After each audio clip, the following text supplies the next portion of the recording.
வெளியாகி இருக்கிறது. இது குறித்த கூடுதல் விவரங்களோடு இணைகிறார் நமது செய்தியாளர் லிபிகா. லிபிகா, என்ன அறிவிப்பு வெளியாகி உள்ளது? விவரங்களை பதிவு பண்ணலாம். மோனிஷா, 10ஆம் வகுப்புக்கு கடந்த மாதம் 28ஆம் தேதி பொதுத் தேர்வானது தொடங்கி இந்த மாதம் 15ஆம் தேதியுடன் நிறைவடைந்தது.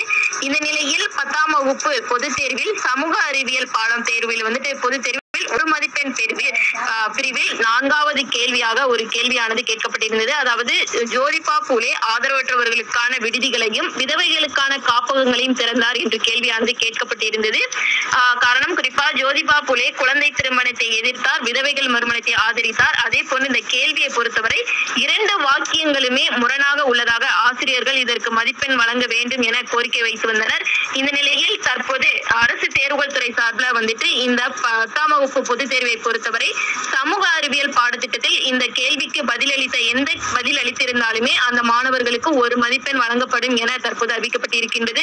குறிப்பாக இந்த 10ஆம் வகுப்பு சமூக அறிவியல் பொதுத் தேர்வில் விடைத்தாள் திருத்தும் பணி தொடங்கி இருக்கக்கூடிய நிலையில் 4வது கேள்வி என நேர்காண விடை அளித்திருந்தாலே அதற்கு ஒரு மதிப்பெண் வழங்க வேண்டும் என அரசு தேர்வுகள் துறையானது தற்போது அறிவுறுத்தியிருக்கின்றது. மோனிஷா,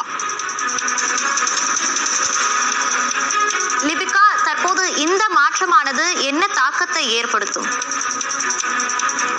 நிச்சயமாக 10ஆம் வகுப்பு பொதுத் தேர்வை பொறுத்தவரை அனைவருமே நல்ல மதிப்பெண்ணை பெற வேண்டும் என்பதை தேர்வு எழுதியிருக்கின்றார்கள்.